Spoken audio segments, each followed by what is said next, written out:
আমাদের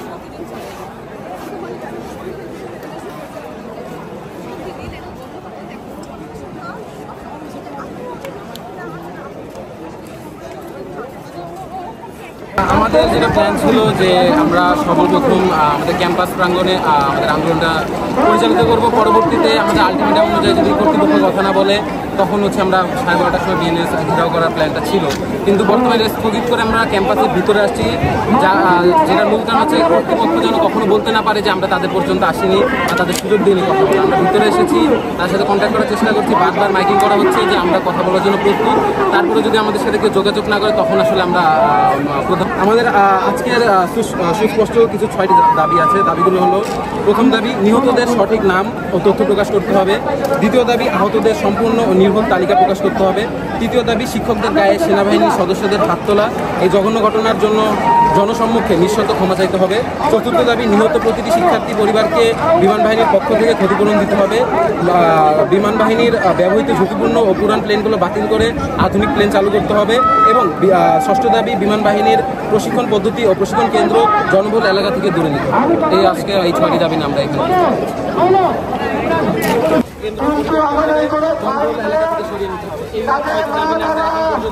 আমাদের ক্যাম্পাসের সামনে আছি। আমরা 12টা আলটিমেটাম দিয়েছি। এই সময়ের মধ্যে থেকে যদি প্রশাসনের সাথে কন্ট্যাক্ট করে তাহলে আমরা একটা সমাধানে যাব। যদি সেখান থেকে আমাদের সাথে কোনো কথা বলা না হয় তাহলে এবার আমরা আন্দোলন হিসাব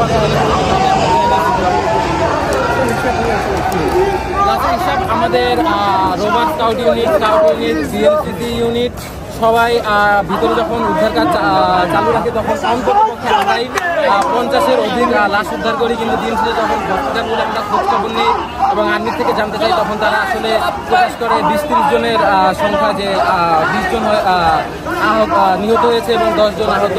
এবং এরকম ইনফরমেশন জানার সময় আসলে তারা আমাদের উপর লাঠিচার্জ করে। যখন আমরা প্রেসকে সত্যটা জানাতে চাই তখন আমাদের লাঠিচার্জ করা হয়। এই কারণে আসলে আমাদের আজকে এরকম। আমরা 2000 সালে যখন মৃত্যুঞ্জয় কিনতে যাই, আমরা ফুল আর্মামেন্ট কিটটাও নিতে যাইনি, আমাদেরকে তখন তারা চাপ দিয়েছে। আমরা 12 সালে আমরা F7 কিনলাম, তখন আমরা আমাদেরকে চায়না জেট10 দিতে চেয়েছিল। যদিও তখন WS10 ইঞ্জিনে ক্র্যাক আসতো, কিন্তু তারা তাদের সাথে একটা সাইন ডিল করলে, সাইন করলে তারা আমাদেরকে রাশিয়ান অরিজিনের ইঞ্জিন দিয়ে দিত, যেটা তারা বর্তমানে ব্যবহার করছে। লং টার্মের জন্য আমরা TFX-কে হারিয়েছি, তাই কি সেটা আমাদের জন্য হয়তো ফিজিবল হতো না, আল্লাহ ভালো জানে। কিন্তু কথার উপর কথা হচ্ছে যে আমাদের যে বাইরে একটা টিকিটও কিনা হলো, আমাদেরকে টেকনোলজি ট্রান্সফার করা হয়েছে, হয়নি। আমাদের এটার মধ্যে থেকে শুধু একটা কথাই বেরিয়ে আসে, দুর্নীতি আছে, চলছে, চলবে, আমলাতন্ত্র আছে এবং আমাদেরকে খাচ্ছে। আমরা আপনাদের এয়ার চিফ মার্শালকে অ্যারেস্ট করে লাভ নাই। DGFI যেখানে আমাদেরকে এইসব রেপুটেশনের জুতা দিয়ে পড়ে আমাদের এই লাস্ট ড্রাইভ করে।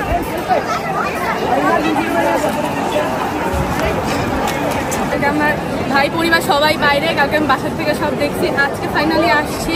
কালকে রাতেও 2টার সময় হচ্ছে হোস্টেলের ছেলেপেলা বেরোচ্ছে না।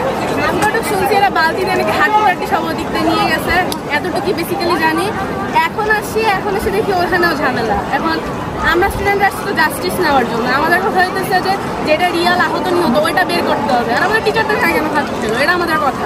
কারণ এতটুকু জাস্টিস যদি ওরা আমাদের না দিতে পারে তাহলে আমরা সেকেন্ড টাইম ইন্ডিপেন্ডেন্স আনছি কেন? এতটুকু জাস্টিস যদি আমাদের প্রফেশন এখন আমাদের না দিতে পারে, আর এরকম একটা জায়গায় প্লেন উঠবে কেন? আর 100 বছর আগের একটা প্লেন এইখানে আনছে প্রশিক্ষণ দেওয়ার জন্য, তাইলে কি এটা অবশ্যই প্রশাসনের ভুল?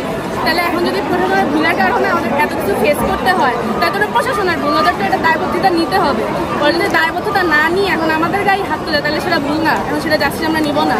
একটা কালো অধ্যায় আমরা আসলে পার করেছি, অনেক মানুষ আমরা হারিয়েছি, অনেক ছোটো ভাই বোনেরা হারিয়েছি, অনেক বাবা মা তার সন্তানকে হারিয়েছি। আপনারাও তো এটা সাক্ষী।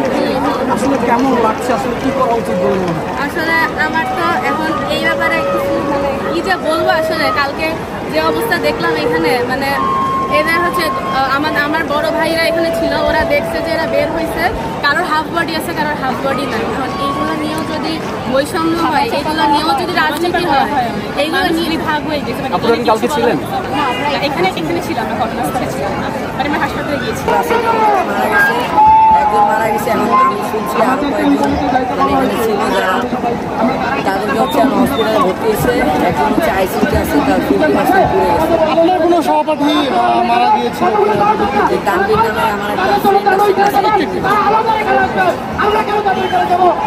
যে আপনার কোনো সহপাঠী মারা গিয়েছিল? তানভীর নামের আমার একটা ফ্রেন্ড আছে, ও হচ্ছে ক্লাস 8 মৃত্যুর খবরটি আসলে কখন জানতে পারেন? এখন সব কিছুই মানে ফেসবুকের মাধ্যমে জানতে পারি। কারণ আমি ক্যাম্পাস থেকে বের হই।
সবার অধিকার আছে এখানে ঢুকার।